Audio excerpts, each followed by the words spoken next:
Welcome to Dr. Roger and Friends, the bright side of longevity, hosted by three Ps in a podcast, Doc Roger, Teresa, and Danielle. Thanks for joining us for coffee and conversation.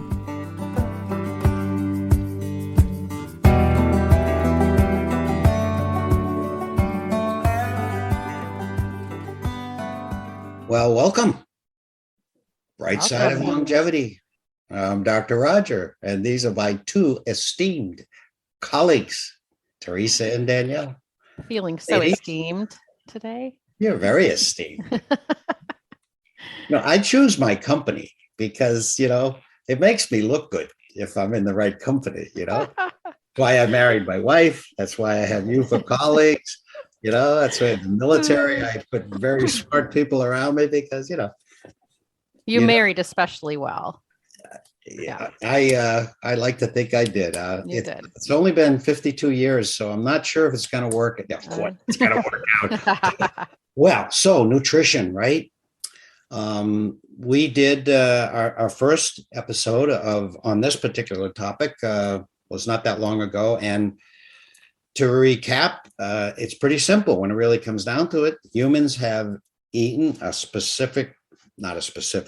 in general, a type of diet for 99% of the time we've been on Earth, and it is reasonable to assume that our physiology and our ability to perform is probably at its maximum when we're eating that type of diet. And we know that the closest thing we have to a named diet, to what our hunter-gatherer ancestors ate, is the Mediterranean diet: fruits, nuts, vegetables, wild grains, fish, and small amounts of meat.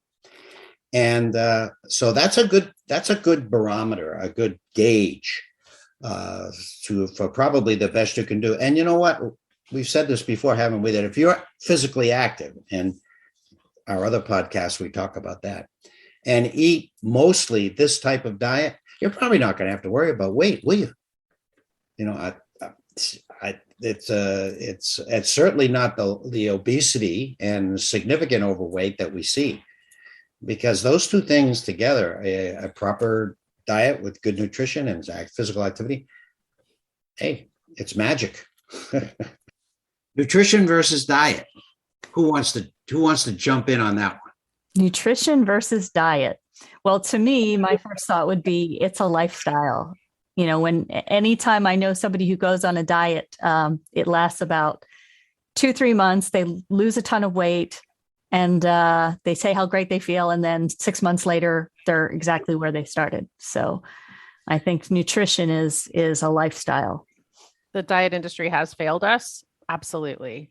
Failure after failure. And if we just think of food as nutrition, as fuel, right, then we stop using food as a numbing agent for difficult emotions. That's, I think, more what we're talking about. Yeah, we're just like machines. We're just organic machines. And like our cars, we need the proper fuel to run. If we put the wrong fuel in, we're not going to run well or not run at all. And if we put the right fuel in, we can go, we can perform. It seems like an intuitive, basic thing, but especially in our country, the whole process of eating has been kidnapped by the whole concept of weight, because we do have a problem with weight, because of the amount of calories we consume, all the things we talked about on our last episode. So this is about nutrition, folks. This is about health. This is about performance. This isn't about losing weight. Although, if you listen, as I said, you're probably not going to have the problems with weight if you just pay attention to what you put in your body, so that it's the best that it can be. It's for your health and your performance. So I remember one time I was in the military, and we were performing a lot. We were on exercises, and we had big packs, and I packed light, and I didn't think I needed all that much food. And especially, I didn't think we needed all that much water. Oh, boy. Did I ever learn a lesson? Hydration. Shall we talk about hydration as a principle? Absolutely. So why it's important, when you're thirsty, you're already 1% dehydrated. So basically, the thing that I find interesting is the earth is 70% water. Well, guess what? So our bodies are roughly 70% water. So you need it because water supports everything in your body as far as cushioning and lubricating joints, regulating your body temperature, normalizing your blood pressure. Even when you have muscle cramps, it could be dehydration. So we need to make sure that we're getting enough. People who are fatigued or have a lot of headaches, a lot of times they're dehydrated. So the old thought was that we needed an average of 7 to 8 cups of water per day. But that was assuming, too, that we're getting 20% of it through fruits and vegetables. So we're getting some of our water consumption through the foods we eat. The new recommendation is 11.5 cups of water per day for women and about 15.5 cups for men. And again, that's assuming that 20% of that is going to come through the foods that we eat. So I'm in Sedona now. It's warm. I'm hiking. I need more than when I was at Cape Cod, where it was cold.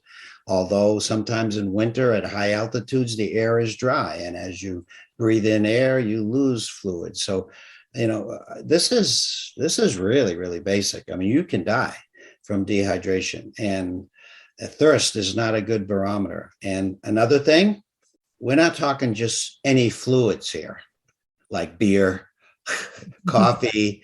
These things are diuretics and therefore deplete your water resources and make you more dehydrated. So we're talking water-based thing. But to your point, Roger, if you're out in Sedona and you're hiking, you're going to need more than on a cold day when you're curled up with a book sitting on the couch.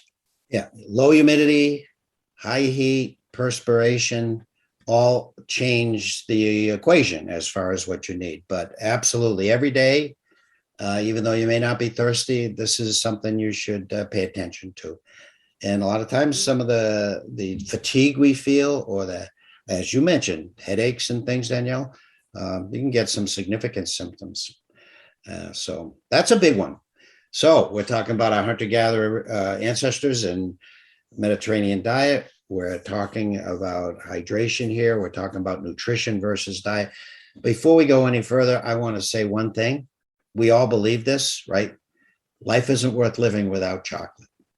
Now, we say Absolutely. that, we say that in order to, that's true, but it's also a sort of a metaphor for how the three of us, and I believe most of the rational people who deal with nutrition, nutritional advice, that there's a balance. This doesn't have to be zealotry. This doesn't have to be eating just bark for your life to be healthy, or things you don't like. It doesn't have to be that way. And life, where we've been given taste, and that it really makes life worthwhile. It's a wonderful thing. And so a little bit of wiggle room is what we're talking about. Yeah, make it enjoyable. You said, you have the little treat, the little bit of chocolate, but also, for me, I happen to love food, and to eat healthy, I had to make it enjoyable by finding recipes and flavors. And you actually come to find out that eating healthfully is delicious. I mean, you'll find what in talking to people that I know who've made changes, they said, I stopped putting salt on everything, and now I'm noticing flavors I didn't notice before. That's so true. Salad. Somebody said to me, I didn't know romaine lettuce was so flavorful. Yeah. So true. So true. I thought certain vegetables, I'm a vegetarian. Well, not a pescatarian. I eat fish. So, but there's certain vegetables that are just awful. I just do not like to eat them. But Paula works her magic, and all of a sudden I'm eating it. What is this? This is so good. Well, that's the one you don't like, Mm-hmm. So you're right. No, a little effort. I hope Paula listens to this, because now we've mentioned her twice.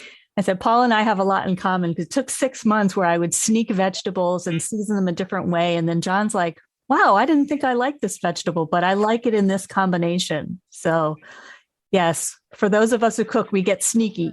Well, I think you have to, it's certainly eating is pleasurable, but if you only go for the pleasure, you're going to be drawn to foods that are, and we'll talk about this in a minute, processed, calorie rich, fat rich, sugar rich, and that would be a natural thing to do, and but get you into trouble. You really have to be on alert because in many ways our food system has been kidnapped. That we have lost control of our food source, and I think that there's a very strong movement underway, farm to table, growing your own, and becoming more sure of where the source came from. So let's talk processed versus unprocessed. Yeah, you might think you're eating healthy if you have a can of beans because you're like, well, beans are healthy. But anything that's canned or packaged often comes with high amounts of sodium, high amounts of sugar, increased fat content, all to give it better flavor. So it's got a great flavor, but it's not necessarily good for you. So the purer you can eat, the better. So, someone once told me, if you want to keep it simple and understand it, anything that comes in a package is processed. You both are nodding. Is there any other guidance for what's processed versus unprocessed? Would means it's quotes pure. It's the same as it was from its source, and things haven't been added to preserve it, or to season it, that sort of thing. And we want to keep away from processed food, don't we? As much as possible. We can't live today without processed food. Exactly. There are times where you need to have something, and you're short on time, or in my case, if I'm having something that's like a vegan product, it is going to be a little bit processed. My Impossible burgers on occasion. So you can't avoid it entirely, but just be aware of it. That shouldn't be your primary diet. Your primary diet. I know many plant-based people who follow like the Blue Zones are 90% plant-based. No, and we're going to kites in this, aren't we? I mean, if we've all been eating a certain diet, we don't expect anyone, and because it wouldn't last. As with anything, if we take on too much, we will fail. And so, if indeed we want to increase our the plant-based portion of our diet, we do it in steps and do it with cooking trickery, but in small steps, because a total change of your diet in a short time that's unrealistic. I learned from my cats. If you change the diet of your cat, you don't do it overnight. You do it over the course of several months because it upsets their digestive system. Humans are the same way. When I wanted to change, I did it over the course of a year, like slowly making changes. Because if you go hardcore all at once, there are a few people that do it, but for most people, you're just going to get frustrated and you're not going to feel well and think, hey, this isn't working for me. So I think we've given there's sort of basic, high level, but very core principles, very important whenever you think about this whole topic of nutrition. Teresa, I know you have some more things you want to add here to what we've been talking about. I do. Just a thought about processed food, and partly learned this in your book, Roger, that it really hasn't been around very long.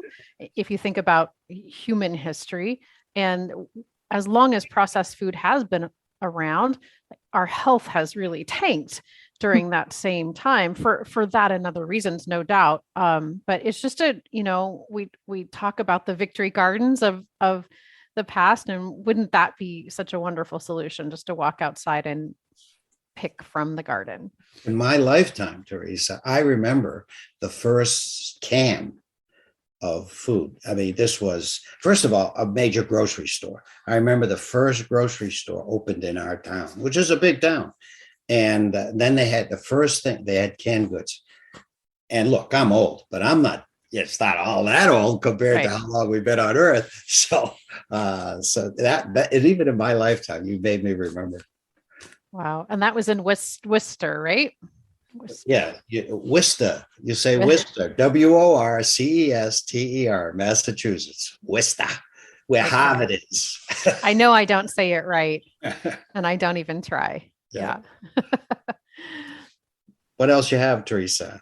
Well, just a thought about eating nutritiously. First question is why. If you want to eat more nutritiously, why? And make a list of why. Some of my favorites are, I don't know about you guys, but when I eat nutritiously, I sleep better. It's almost 100. I can almost 100% say that that's true. Most of us feel more energy when we eat nutritious